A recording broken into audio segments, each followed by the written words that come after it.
Hello, everybody. Welcome to another episode of MGR Unplugged. I'm here with David again. And David, how are you today? I am good. How are you? We have some very good news to start the podcast with. Some breaking news. Bam, bam, bam, bam, bam, bam, bam. That's my breaking news sound effect. We're on a low budget here, aren't we? I know. We can't afford sound effects. I pushed my button and I created my improvised sound effect for breaking news around the world. Anyways, no, David, we this is something that David and I were talking about for a while. We kind of, we don't want to start loading podcasts and things like that. But I'm going to let David break the news since it's going to be his creation. So take it away, brother. Basically, we're launching a new podcast, our third in the MGR network. It's a network. If you have three. Yeah. With three, I it's think a we network can qualify as a podcasting network. Yes. We're growing. We have a lot of more things down the pipeline. But let's continue with the third one now. Basically, this one is going to be a very tactical and news providing podcast on everything e-commerce. So basically, we have two podcasts right now. This one, obviously, which is very unscripted, very little planning. Unplugged. Yeah, unplugged. That's what we called it. That Even though we make sure we're plugged in so everything records properly. Yes. And then I have my podcast, The Edge. But the problem with that one, the reason why I'm making a second one, is that one I like to talk more high-level strategy and look a lot at like what big companies are doing. I'll say like, Apple did this week. Why are they doing this? What's their strategy? And I'll do that with a lot of different companies. And it's more high-level strategy. But I don't like to mix. I have in the past. I don't like to mix certain like specific tactics, like, you should do this on Amazon because it's going to increase your conversion rate, things like that. It's just a little different. And so I didn't like having that on the same feed. So basically, we're going to have two different podcasts. So this new podcast is going to be hardcore, tactical e-commerce, Amazon, and mostly Shopify, but right, generally so the main goal we're trying to achieve is to segment our audience, and there's a lot of people that come to us and they listen to one, and then we kind of throw in some Amazon or e-commerce news in the middle of another one, and they kind of get lost in the shuffle. So we're just going to make it easier for everybody that is involved in some type of e-commerce business.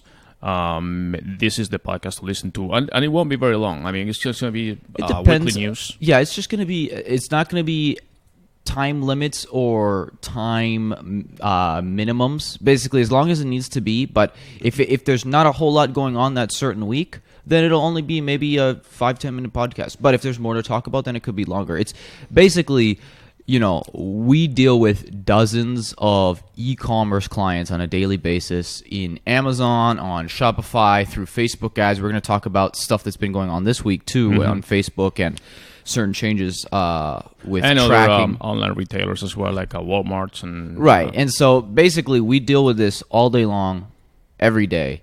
And it's just going to be our insights. And things happen very, very frequently. There's a lot of news every day. I mean, this morning I was just on another webinar myself with Shopify.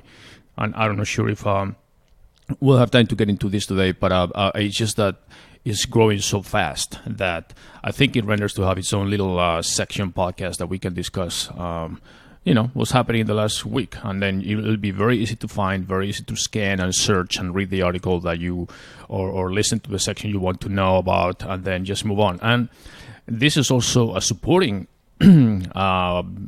element to what we already have, which is our weekly email that goes to everybody that subscribes to our Amazon and e-commerce weekly news. Yeah, that one goes out every Monday. The podcast I'm basically planning to do every Tuesday. It's untitled so far. We haven't decided on a final name for it yet. Well, we have a few ones, but we'll put a link in the show notes so that you can subscribe to it. But yeah, anyways, that's it. So if you're in the e-commerce world, I would say give it a shot. I think it'll be valuable to you. So where do people subscribe to the written or the weekly newsletter for e-commerce that we have right now? We will put a link in the show notes. We have a few different links, but we'll put a link in the show notes. Yeah, we don't ask for any specific information, only your email, really. I mean, it's up to you how much information you want to disclose, but we don't sell anything. Obviously, we don't put ads in the email. It's just a newsletter. It's a free service. So, I mean, really, you can unsubscribe anytime. You receive it through in your inbox every Monday. You can. I mean, we get a lot of good feedback from our current subscribers. Most of them are already clients as well that use our services for any type of e-commerce solution that we provide, and they reply saying, "Hey, I didn't know this. I just read this thing. I didn't know about it." And in fact, we had a case of a client. We don't name the client, but we have a case in which our news was even more updated than even the person at Amazon. Yeah, it was pretty funny. One of our clients has an Amazon rep, and we mentioned something in our newsletter last week. It was basically a new Amazon advertising option. And our client asked the Amazon rep about it, and the rep had no idea. And I said, well, maybe the Amazon rep should subscribe to our newsletter to stay up to date. We kind of get the news before even before Amazon is even able to trickle it down to their own employees and customer service representatives or CSRs. All right, so one final note on this podcast, we're also expanding into different ways to receive it. So our plan is to also create Amazon Alexa briefing. So I need to be careful. Yep, there's Alexa talking to me. Oh, God. Oh, boy. All okay, right, Alexa. Stop. I can't say the A name during the podcast because she jumps in. She wants to be a movie star too. I can't help it. Anyway, so we plan on having the podcast, the e-commerce podcast, the new one, also as an Amazon A briefing. So you can subscribe to it. We also put a link in the show notes, and then if you are in ownership of one of these devices, you can just say, what's the news brief? And then you subscribe to the MGR one, and then it goes forward with that. So, all right. So, moving on. Speaking of e-commerce, we talked about Stripe. I think it was last week or the week before. I forgot. It was just recently. I think it was 2 weeks ago. Right. And just this morning or just yesterday or earlier this week, they announced that they raised another $250 million of investor money, which makes them their new valuation at $35 billion with a B. That's big money for a company that does a lot of e-commerce transactions. Yeah, but I actually think they're undervalued. You think they are undervalued at $35 billion? I think that you know that they are like above Tesla's and many other companies now. That's fine. I think that they will be. I'm not a big prediction guy. I'm actually a little upset that they keep raising money on the private markets. I wish they would go public so that I had a chance to invest. But I think that Stripe is going to be here to stay, and I think that over the coming decades, they will be a company that is worth in the hundreds of billions. I think that they're going to be the bank of the future. And I think Patrick Collison is one of the smartest and brightest founder CEOs out there right now. And I just think everything that Stripe has done in the last 2 years, they've just been knocking it out of the park. We talked about them launching Stripe Capital a couple weeks ago. Mm-hmm. And then right after that, they launched the new Stripe corporate card, which they didn't have previously. And it's really funny because when you think about it, it's like a double dipping, basically. Basically, they're the payment system for all these companies, okay, for tons of e-commerce companies. Yeah, including Spotify, Airbnb, Shopify, not Spotify. No, Spotify too. Oh, okay. No. I mean, Spotify basically uses Stripe for their payment method. I thought you accidentally said no. That's not actually here. Shopify. Obviously, Shopify uses Stripe as their preferred payment gateway. So basically, they have a ton of people, ton of companies, large and small, using Stripe. Now that they're the payment processor for that, then they said, okay, now we're going to lend people money based on what we see through our payment processing. And now we're going to see all of your expenses when you do our corporate card. So they basically can build a full cash flow statement for every single private company that uses their platform that doesn't release public data. So they have all of that data. I think that they are very, very, very smart, and that they're going to have more financial data than any company in the world, and that they're going to be able to leverage that. That's why I think that they're going to be. I think that they will be in 10 to 15 years. They're not a bank yet, but I think a checking account type bank yet. They do offer loans, but they're not a full bank yet. I think that they will be one of the largest banks in the country within the next 15 years. Up there with the Chases and Bank of Americas. Is hard to believe at this point is that as much as e-commerce has grown over the past decade, really, still it's only 8%. Right, and that's all the, one of their core mission statements is this. It's Stripe wants to grow the GDP of the internet, or the GDP of e-commerce, because right now it's still only 8% of the total pie. GDP translating to gross domestic product. Right, just like you measure a country the worth of the internet versus the worth of the country. Right, and so they're basically saying we want to grow the GDP of e-commerce. And I think that they can. I think that they will. And I think that they will be the largest online financial services provider in the world. That's what I think. Well, it's interesting you say that, because obviously there's other companies like a Square that started with a big push. I like Square too, but I think that they're a little different. They don't have nearly the penetration that Stripe does. They don't. And now Stripe is more falling on the radar of the big banks like JP Morgan, Chase, and Bank of America, and all those. Those are the ones that are taking note and saying, hey, we need to jump into this arena more heavily than the traditional, online banking that they've been doing so far. So, yeah, definitely Stripe is dominating. And as I said before, they are the method being used for payments for big companies like Airbnb is the largest hospitality company right now as far as number of available rooms, even though they don't own any. Uber, Spotify, Shopify, basically all their e-commerce platform is based on the Stripe payment methods. So yeah, I mean the growth potential is huge, and again, considering that e-commerce is only 8% of all the retail transactions, and the growth that continues every single year, I'm very interested in seeing how e-commerce and online shopping grows this holiday season, which is coming up in a couple of months, and every year is a new record. And Amazon Prime, as we mentioned before, broke the record in July. Their Christmas in July, Amazon Prime Day, broke the record already for online sales, and I'm very interested to see how this holiday season, the e-commerce arena grows with the Cyber Mondays and Black Fridays and everything else. So, all right, any other comments on the Stripe news? So basically, based on what you said, you'll be an investor. If there's any Stripe employees out there that are looking to offload their shares in secondary, I will gladly pick them up. So this is definitely not the case like WeWork, where no, Stripe has massive margins. WeWork does not. WeWork is now down to I think $6 billion valuation from the 47. I thought it was 12. It was 12, but some of it was a $6 billion loan or something, and they need to go IPO before the end of the year. And that saga with the We company keeps going on. It's almost like a soap opera. Somebody should write something about it, but it's incredible. But we discussed enough of WeWork last week, so I'm not going to get into that now. Other news.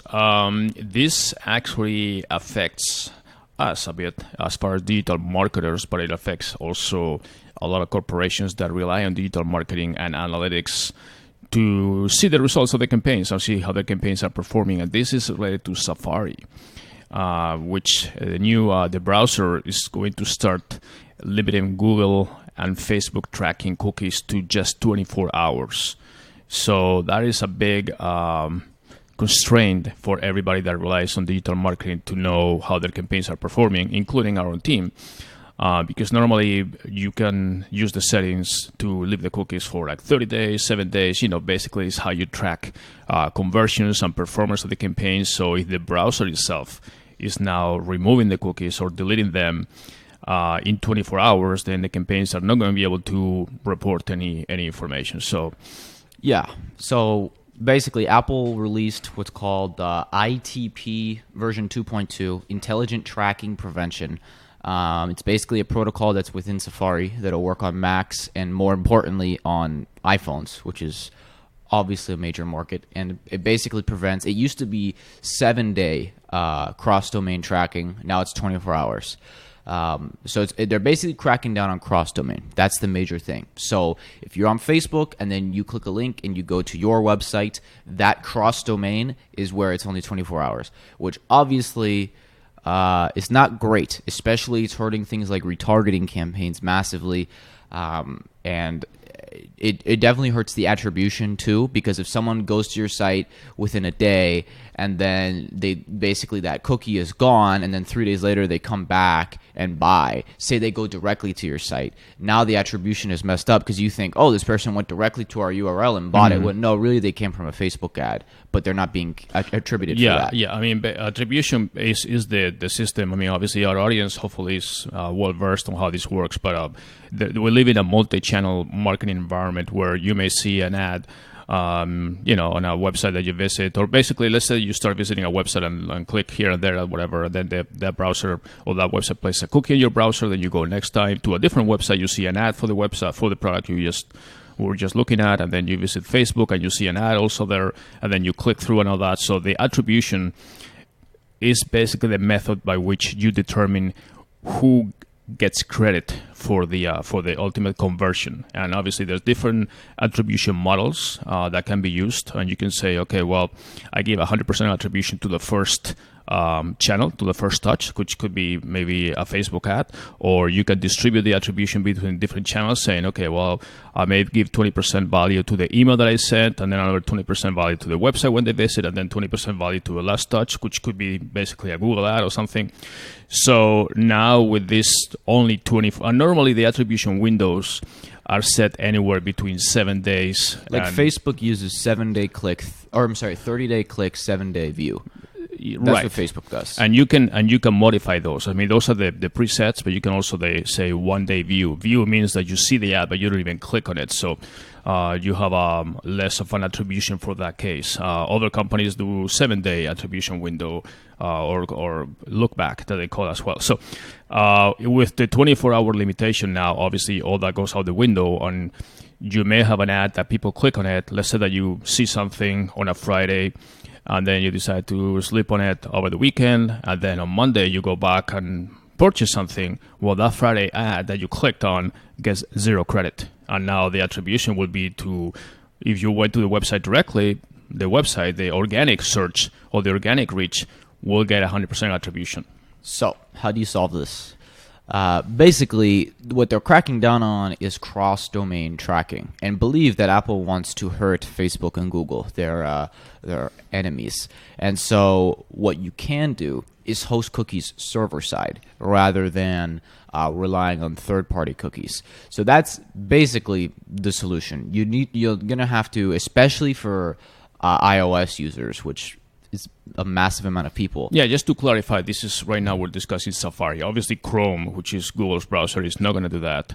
Right, but if you run ads on mobile to iPhone users, which is a massive cohort, and by the way, the most valuable, much more valuable than Android as far as and Safari is the default spending browser. value. But you can also use Chrome or yeah, Edge but or most people anything. use Safari. Right, it's the default browser. And so basically, you're going to have to host cookies server side so that you can know. It basically is going to make it more on the site owner to manage the attribution than relying on Facebook and Google to give you the attribution, because it's going to be weaker now for mobile. Right. So in this case, any company that is running any type of digital marketing campaign that obviously goes online and then have cookies, pixels, tracking pixels, and so forth, they will definitely have to talk to their webmasters or hosting agency or digital marketing agency to make sure that they are aware of this fact. They will probably be aware because obviously any professional company will know, but they will have to make all the necessary adjustments to make sure that they can still measure click-throughs and attribution levels and channels from mobile when beyond 24 hours, and that's going to have to be done at the server level, which is obviously where the website is hosted, versus at the browser level, which is the Safari that the user ends up using to go to the website. So that's just a little bit of news. it may have it's already having some major implications. Some people are kind of racking their brains trying to figure out where the numbers are coming from. But yeah, Facebook's attribution in the last week or two has been kind of squirrely, and you mean fucked up? yeah, well, basically, they haven't said anything. They haven't said why, but a lot of people think that this may be the reason that. Well, it's critical. I mean, if I'm spending, let's say, $100 a day to advertise a product, and then I see it, I put the ad on Facebook, and people click on the product, and like I said, they do it on a Friday, and then they say, oh, this is cool. They go to a website, see the product and everything, and then they check over the weekend, and then on Monday they say, yeah, I'm going to buy this. And then, but they already know the website, so instead of being through the Facebook ad, they just go to the website directly and find their product and buy it. The agency may see that organic or direct reach basically caused the sales, saying, oh, you sold X amount of money or value of your products via direct visitors. Which means that if I'm a marketer, I say, oh, I don't need advertising. I just can go directly. We get a lot of traction just directly, which is not really the case. The reason why you got the direct traffic is because they saw the ad, but you cannot send the attribution to the ad anymore because it expires after 24 hours. So it's just a matter of knowing who gets what and being able to fine-tune your campaigns. And it hurts the retargeting campaigns too. That's the thing. Basically, it's going to be harder to run retargeting ads after that 24-hour period because the cookies are gone. Yeah. In a very lame football analogy, it's like you keep seeing the highlights with the same wide receiver scoring all the touchdowns, and then you realize that, oh, maybe I don't need a quarterback, and it's just because you never see the quarterback in the picture. So yes, you do need a quarterback because he's the one who actually made the pass to the wide receiver. So I don't know if a lot of people are football fans, but that's kind of or the assists or the soccer on basketball or whatever. You always see the highlights with the guy giving the dunk, but you don't see the guy that stole the ball back in the backcourt or something. So does that work for you, David? Very good analogy. Okay, I know you're more of a basketball fan. I'm more of a soccer fan, but I guess I'm football in Europe. We call it football. We actually play with our feet. Anyways, that's a different discussion. All right. So Facebook, our favorite company. A little bit of announcement also this week with their new top TV portal that they just launched. It's an expansion of a variety of products that they had before that were more on the smaller versions, almost like an animated picture frame. But now with their new portal, basically, they call it Portal TV, which is a $149 chat set-top device or box. Has a bunch of features that are going to allow you to, and I say allow in quotes, allow you to have Facebook right in your living room. Are you excited? Yeah. Well, when I saw this, I said, well, I don't think very many people bought the original portal, so we'll see how this one goes. One interesting thing, I mean, basically, it's like, it basically turns your TV into a smart screen. That's what it does. So you connect it to an HDMI port. One thing that's interesting is now you can have video calls on a big TV screen instead of on a computer. That's interesting, especially if you have like a lot of people that you want to get in the shot and see the TV. That could be useful. The other thing that I thought was interesting was they have the watch together feature, which is basically it allows you, if you and the other person have, and say you and your friend in different houses have a portal TV, then you can sync up what you're watching, if you're watching Netflix or whatever, and watch it at the same time and kind of talk to each other while you're watching this. There's actually, I completely forget the name of it, but there was a startup that I saw that was doing this, that basically synced Netflix watch times so that people could watch things together. And it was like a little social network where it had like chat channels on the side and you could talk to each other. Basically, Facebook's doing the same thing. I don't know if they have chat or not, but you can talk to each other. Yeah, that's the main thing. Yeah, and, it's called, I think it's interesting. I think a lot of people might use that. But I don't know if a lot of people want to have a Facebook camera in their living room. We'll see. They say that you can actually see when the camera is on and the audio and all the stuff. All this controversy about the other devices from Amazon, Apple, and whatever, or Google even, listening in all the time. They say that it's just to improve the user experience and all the excuse, whatever. But they say that the Facebook device, from all companies, Facebook should be very interested in keeping privacy after all these latest news on fines and everything. But they say that it'll be very clear for the user whether the camera is on or off or the audio is on or off. They have full control, but it'll make it very easy. Also, you have an HDMI powered TV to be able to basically share the screen with your, just like you do on your phone and everything else, but on the big screen with a lot of options. So it's interesting how everybody's trying to dominate the living room, which is what everything happens in the houses with all these smart devices, and now Facebook is getting into that too. And on a separate type of news, Comcast, that is also streaming media provider, obviously is the owner of NBC.